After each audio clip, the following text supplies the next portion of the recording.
Jake Morrison floated through the long metal hallways of Nexus Prime, still amazed that he was actually here. The space station was huge, bigger than any city he had ever seen on Earth. Strange beings walked, crawled, and floated past him every few minutes. Some looked like walking crystals, others like giant jellyfish made of light, and a few reminded him of talking rocks. 6 months ago, Jake had been cooking meals for soldiers in a military base in Colorado.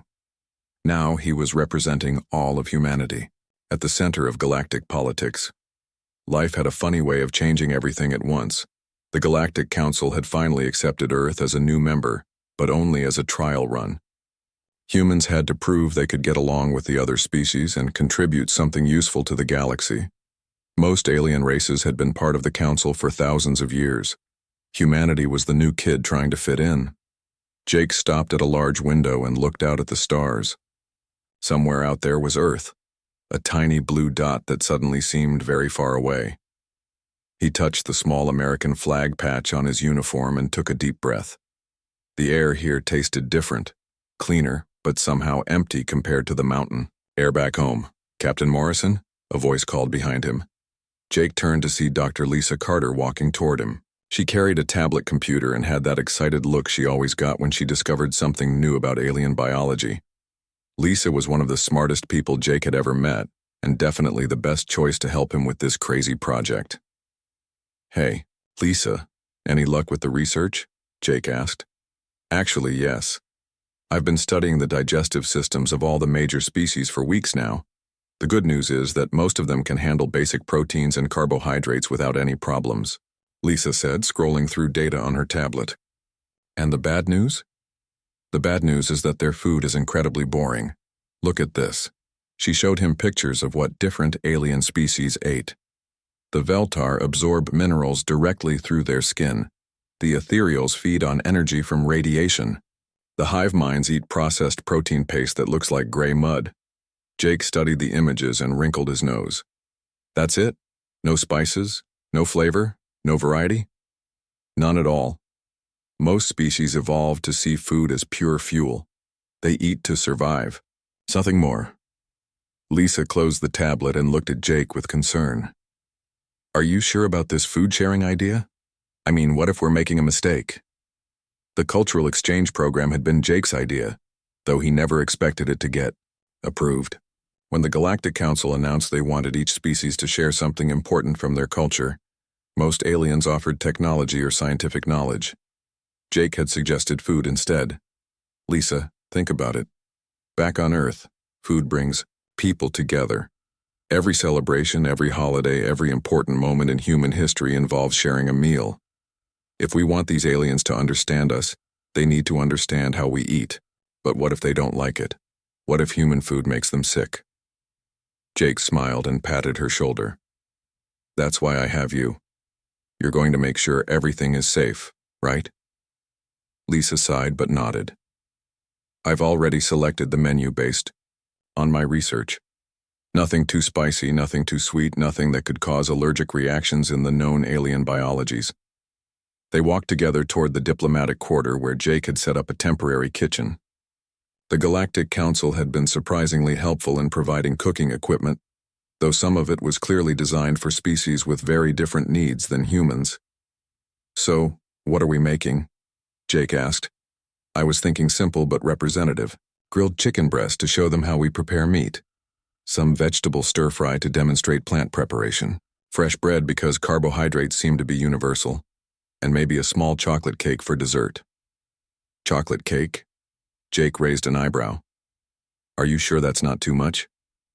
"My research shows that most species can process the basic compounds in chocolate. Besides, if we're going to show them human food culture, we need something sweet. Humans are one of the few species that actively seeks out sugar for pleasure, rather than just energy." They entered the kitchen area, which buzzed with activity. Several alien technicians were installing translation devices and air filtration systems. Ambassador Zethkai stood near the entrance, his crystal body reflecting the overhead lights in beautiful patterns. "Captain Morrison, Dr. Carter," the ambassador said, his voice coming through the translation device with a slight echo. "The council is very excited about tomorrow's presentation. Many species have never experienced food as anything other than necessary fuel. Jake bowed slightly, still getting used to alien customs. We're honored to share our culture, Ambassador. We hope this helps everyone understand humanity better. Indeed, the Veltar are particularly curious. We have heard that humans spend considerable time and energy on food preparation, even when simpler nutrition would suffice. This concept is fascinating. Lisa stepped forward with her tablet. Ambassador, I've prepared detailed nutritional analyses of everything we plan to serve. Every dish has been tested to ensure compatibility with known alien biologies. Zethkai's crystal formations shifted slightly, which Jake had learned meant the alien was pleased. Excellent. High Counselor Yermoth specifically requested that all safety protocols be followed. The depth species has very sensitive digestive systems. After the ambassador left, Jake and Lisa spent the rest of the day preparing ingredients and testing equipment. The chicken would be seasoned with simple herbs like rosemary and thyme. The vegetables would include carrots, broccoli, and bell peppers, cooked with just a touch of garlic and olive oil. The bread would be a basic white loaf, warm and fresh. The chocolate cake would be small and simple with just enough sweetness to show what human desserts were like. You know what's funny? Jake said as he chopped vegetables. Back home, this would be considered the most basic meal possible. Nothing fancy, nothing special, just normal food. That's exactly why it's perfect, Lisa replied, mixing cake batter. We're not trying to impress them with complexity. We're trying to show them what normal human life is like. As the day wore on, more aliens stopped by to observe the preparations. Some seemed confused by the amount of effort humans put into food. Others were curious about the various smells coming from the kitchen. A few asked questions through translators about why humans combine so many different ingredients. Don't they realize that separate nutrients would be more efficient? Asked a representative from the Rockin species, whose people ate minerals directly from the ground. Jake smiled and continued stirring his sauce. Efficiency isn't everything. Sometimes the joy is in the process itself. The aliens' rocky features shifted in what might have been confusion. Joy in consumption? This is a foreign concept. As evening approached on the station's artificial day cycle, Jake and Lisa finished their preparations. Tomorrow, representatives from over 30 alien species would taste human food for the first time in galactic history. It seemed like such a simple thing, sharing a meal, but Jake couldn't shake the feeling that something important was about to happen. Ready for tomorrow? Lisa asked as they cleaned up the kitchen. Jake looked at the prepared ingredients and smiled. As ready as we can be. What's the worst that could happen? The main diplomatic hall of Nexus Prime had never seen anything like this before. Jake Morrison stood behind a long table filled with human food, watching as dozens of alien representatives filed into the enormous room. The ceiling stretched, high above them, decorated with symbols from every member species of the Galactic Council. Lisa Carter checked her tablet one last time, making sure all the safety data was ready. She had spent the entire morning running final tests on every dish. Everything looked perfect, but her hand still shook slightly with nerves. Remember, she whispered to Jake, start with small portions. We don't know how their systems will react to completely new flavors. Jake nodded and adjusted his chef's apron. He had cooked for presidents and generals before, but never for beings from other worlds. The grilled chicken sat perfectly arranged, on one platter, golden brown and seasoned with herbs. The vegetable stir-fry steamed gently in a large serving dish, colorful and fresh. The bread had been cut into small slices, still warm from the oven. The chocolate cake waited on a separate table, decorated simply but looking delicious. High Counselor Yermoth approached first, moving through the water-filled mobility suit that kept his aquatic body alive in the station's atmosphere. His large, dark eyes studied the food display with obvious curiosity. Captain Morrison? The counselor's translated voice bubbled slightly. This presentation is most unusual. The variety of textures and colors is unlike anything in our databases. Thank you, Counselor. We wanted to show you how humans approach food as more than just fuel. Each dish represents a different cooking method and combination of flavors. Ambassador Zethkai arrived next, his crystal body sparkling under the hall's lights. Several other Veltar followed him, their mineral forms clicking softly as they moved. The aromatic compounds are quite complex, Zethkai observed. Our sensors detect dozens of different chemical signatures. That's the spices and herbs, Jake explained, picking up a small piece of chicken with a serving utensil. We use plants to add flavor and make food more interesting. A group of hive mind representatives buzzed nearby, their insect-like bodies moving in perfect coordination.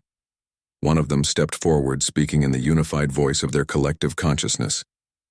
We do not understand the purpose of flavor enhancement. Nutritional efficiency should be the primary concern. Lisa smiled and held up her tablet.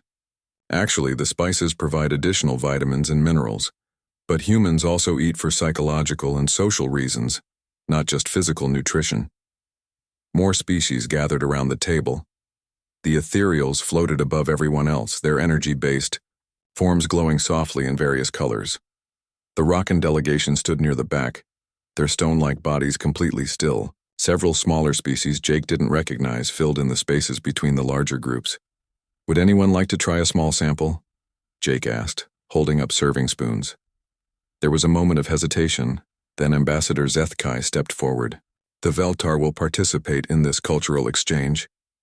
Jake carefully placed a tiny piece of chicken, a few vegetables, and a small bit of bread on a special plate designed for crystal beings. Zethkai absorbed the food through his mineral structure and his body immediately began glowing brighter. This is unexpected, the ambassador said, his voice carrying a tone Jake had never heard before. The flavor complexity is remarkable. How do you describe this sensation? We call it delicious, Jake replied with a smile. High Counselor Yuramoth moved closer, clearly interested by Zethkai's reaction. May we also sample this food? Jake prepared another small portion, this time adding it to the counselor's water-filled feeding tube. Yuramoth's reaction was immediate and dramatic. The alien's entire body began producing bioluminescent patterns that Lisa's research had indicated meant extreme pleasure or excitement. By the depths of our homeworld, Yuramoth exclaimed, this experience is unlike anything in our species' history. The combination of textures and chemical signatures creates sensations we have no words for. Word spread quickly through the alien gathering. Representatives who had been standing back politely suddenly pressed forward, eager to try the human food. Jake and Lisa worked quickly to serve small samples to everyone who wanted to try. The reactions were immediate and intense. The usually stoic Rockan began vibrating with what their translator identified as pleasure. Their leader, a massive being called Foundation Speaker, sampled the bread and immediately requested more. The grain combination produces harmonic resonances. In our mineral matrix, Foundation Speaker rumbled, we require additional samples for analysis. The hive mind representatives broke apart for the first time anyone could remember, with individual insects tasting different dishes and reporting. Back to the collective with excited buzzing. Their unified voice became chaotic as they tried to process dozens of new sensory experiences at once. Collective consciousness is experiencing fragmentation, they announced, though they didn't seem distressed by this development. Individual units are reporting unique responses to different food items. This is unprecedented. The ethereals were perhaps the most dramatic in their response. As they absorbed tiny amounts of the food's energy signatures, their usual soft glow became brilliant, shifting rapidly through colors that the translation system couldn't identify. Several of them began spinning in complex patterns, apparently unable to control their movements. Energy forms are detecting new harmonic frequencies. One of them managed to communicate. These patterns are creating resonance cascades in our consciousness matrices. Jake watched in amazement as more aliens crowded around the table.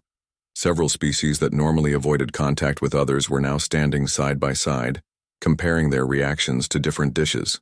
The chocolate cake, in particular, was causing significant excitement. A representative of the Verdani, a plant-like species that usually communicated only through chemical signals, actually spoke aloud for the first time in council history. Sweet. Compound triggers unknown growth responses in neural networks. Experience generates desire for repetition. Lisa pulled Jake aside as the aliens continued sampling food with increasing enthusiasm. "Jake, look at these readings," she whispered, showing him her tablet. "Their brain activity is off the charts. Whatever they're experiencing, it's incredibly intense. Is that bad? I don't know. None of my research predicted reactions this strong. It's like they've never experienced anything pleasurable in their entire evolutionary history." Ambassador Zethkai approached them again, his crystal structure now glowing so brightly that other aliens had to step back. "Captain Morrison, Dr. Carter, we must know how to create these substances ourselves. The Veltar Council will offer significant trade agreements for your food preparation knowledge." "The offer is noted," High Counselor Yermoth interrupted, moving through the crowd with unusual speed. "But the Depth species believes we should establish exclusive arrangements for these remarkable creations." Jake noticed that many of the aliens were no longer just tasting small samples. They were eating larger portions, some returning to the table multiple times. The careful serving sizes Lisa had recommended were being ignored as species after species discovered human food. "Perhaps we should slow this down a bit," Lisa suggested quietly. But it was too late. The aliens were completely absorbed in the tasting experience. Some had begun trying to trade with each other for different samples. Others were following Jake around the table, requesting specific combinations of ingredients. A few had started arguing over the remaining chocolate cake. The orderly cultural exchange had become something else entirely. Jake looked around the hall and realized that something unexpected was happening. The aliens weren't just enjoying human food, they were becoming obsessed with it. As the event continued, Jake began to wonder if sharing human cuisine with the galaxy had been such a good idea after all. Jake Morrison woke up to the sound of banging on his door. The station's artificial night cycle had just ended, but something was clearly wrong. The banging continued, urgent and desperate. "Captain Morrison, open this door immediately." The voice belonged to Station Security Chief Cravon, a member of the warrior Thakari species. Jake stumbled out of bed and activated the door controls. Chief Cravon stood in the hallway with 3 security officers, all looking extremely stressed. "Chief, what's wrong? What's wrong?" Cravon's scaled face showed disbelief. "Half the diplomatic corps is refusing to leave the station. They're demanding more of your human food. Some of them haven't slept all night." Jake rubbed his eyes, trying to wake up properly. "What do you mean refusing to leave?" Ambassador Zethkai broke into the kitchen area at 0300 hours. We found him searching through storage containers looking for more chocolate cake. When we tried to stop him, he offered us his personal starship in exchange for the recipe. That doesn't sound like the ambassador. It gets worse. High Counselor Yermoth abandoned the morning session on trade regulations. He's been sitting outside your quarters for 4 hours waiting for breakfast. 3 ethereal representatives have been floating in circles around the dining hall since midnight. Lisa Carter appeared in the hallway, looking as confused as Jake felt. "What's all the noise about?" Chief Cravon turned to her with obvious frustration. "Dr. Carter, we need you in the medical bay immediately. Half our guests are showing symptoms we've never seen before." They hurried through the station's corridors toward the medical center.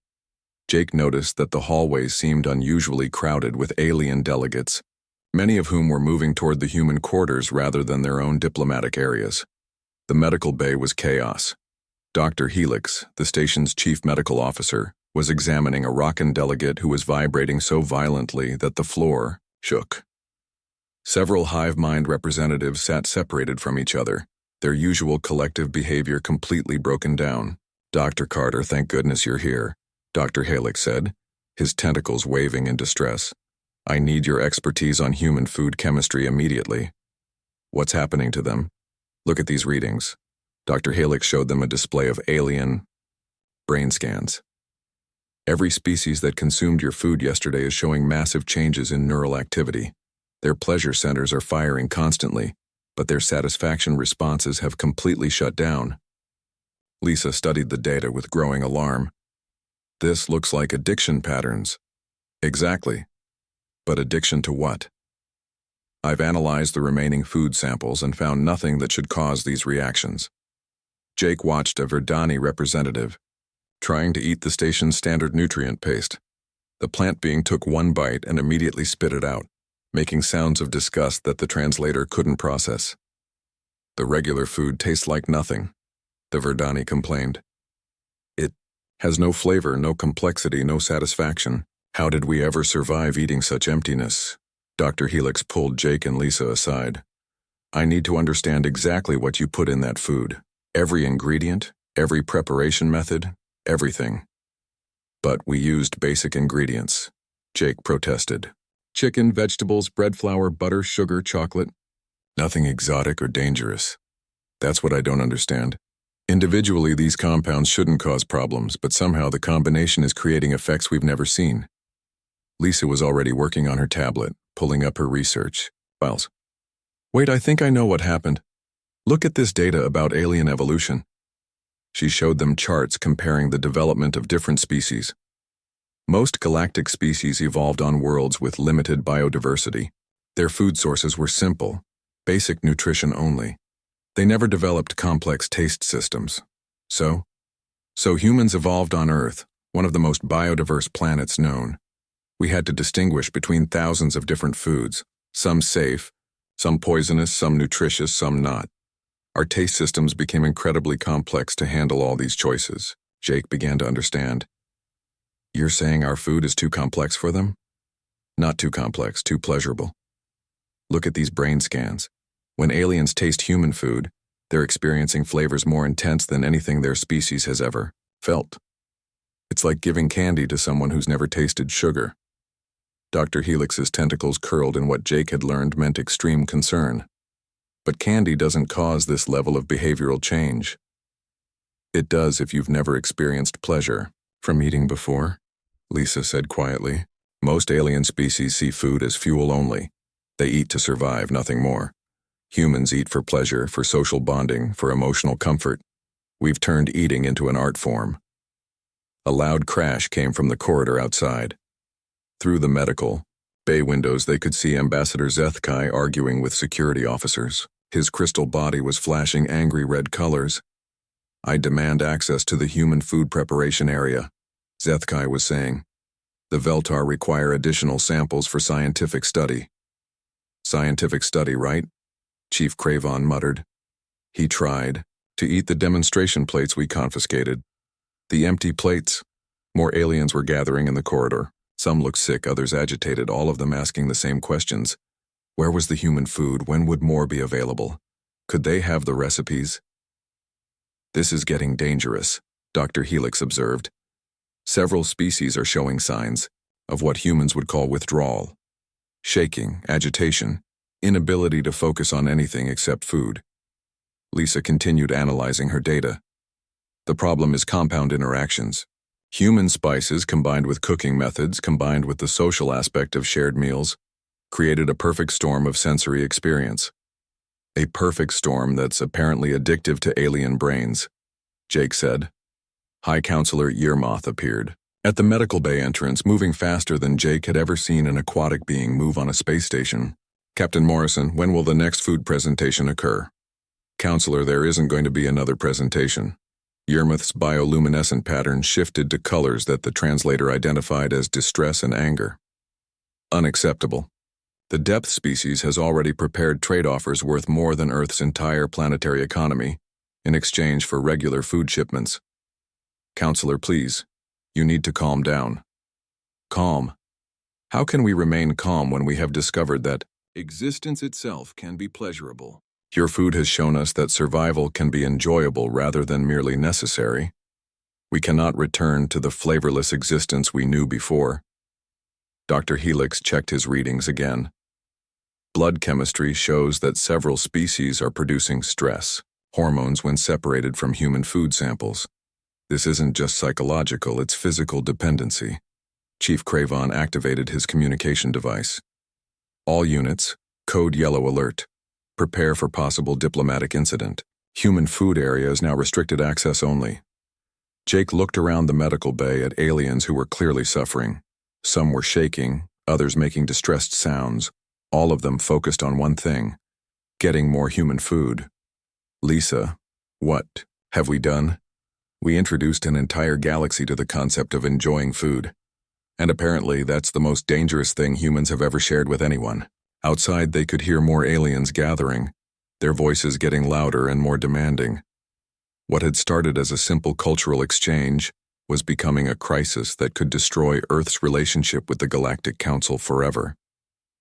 The emergency session of the Galactic Council was unlike anything in the organization's 1,000-year history. Representatives from 37 species sat in the Great Assembly Hall, but instead of their usual calm dignity, the atmosphere crackled, with tension and desperation. Jake Morrison stood at the defendant's podium feeling very small under the massive dome ceiling.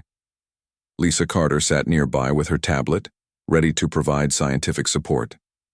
Both humans wore their formal diplomatic uniforms, but Jake couldn't shake the feeling that they looked more like criminals than guests. Supreme Chancellor Voitek called the session to order with a sound that the translator rendered as a deep gong. The ancient being's energy form pulsed with authority as he addressed the assembly. We gather today to address the crisis caused by human food substances. In 3 days we have witnessed behavior patterns that threaten the stability of interstellar civilization. Murmurs spread through the assembly. Jake noticed that many delegates kept glancing toward the human section with expressions he couldn't quite read. Some looked angry, others desperate, and a few seemed to be trying not to look at all. The evidence is clear, Chancellor Voitek continued. Human cuisine contains compounds that create dangerous dependency in non-human species. Several delegations have abandoned their duties. Trade negotiations have stopped. Some representatives have offered their entire planetary treasuries for food recipes. Ambassador Zethikai stood up, his crystal form still glowing brighter than normal. With respect, Chancellor, the problem is not that human food is dangerous. The problem is that we have discovered something wonderful, and now we are being told we cannot have it. Wonderful? The representative from the Thakari warrior species slammed his fist on his desk. Ambassador, you tried to break into a secure area at midnight looking for cake. 3 of my security officers are still in medical treatment after you offered to trade them your warship for a cookie recipe. Zethkai's crystal formation shifted with what Jake had learned was embarrassment. Perhaps my actions were excessive. But the experience of flavor is unlike anything the Veltar have ever known. We see colors differently now, feel sensations we have no words for. How can we return to our previous existence knowing what we are missing? High Counselor Irmoth rose from his water-filled chair. The depth species supports Ambassador Zethkai. Our entire understanding of existence has changed. We demand that humans share their food knowledge with all galactic civilizations. You demand? Chancellor Voidek's energy form darkened. Counselor, you have not attended a single official meeting since the food incident. You have spent 72 hours outside the human quarters waiting for breakfast, because breakfast is the most important discovery in galactic history. The assembly erupted in chaos. Different species began arguing with each other, some supporting the food ban, others demanding access to human cuisine. The hive mind representatives were still speaking individually instead of collectively, creating a buzzing chorus of different opinions. Chancellor Voidek restored order with a pulse of bright energy. Silence. We will hear from the humans before making our final decision. Jake stepped forward to the speaking platform. His hands were shaking, but he forced himself to stand straight. The future of Earth's relationship with the galaxy depended on what he said next.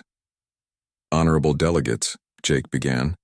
Dr. Carter and I never intended to cause this crisis. We wanted to share something beautiful from human culture, not create problems.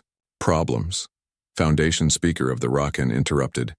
Human food is not a problem, it is a revelation. Our mineral-based existence has been transformed by the discovery of flavor. We offer our entire mining operations in exchange for continued access.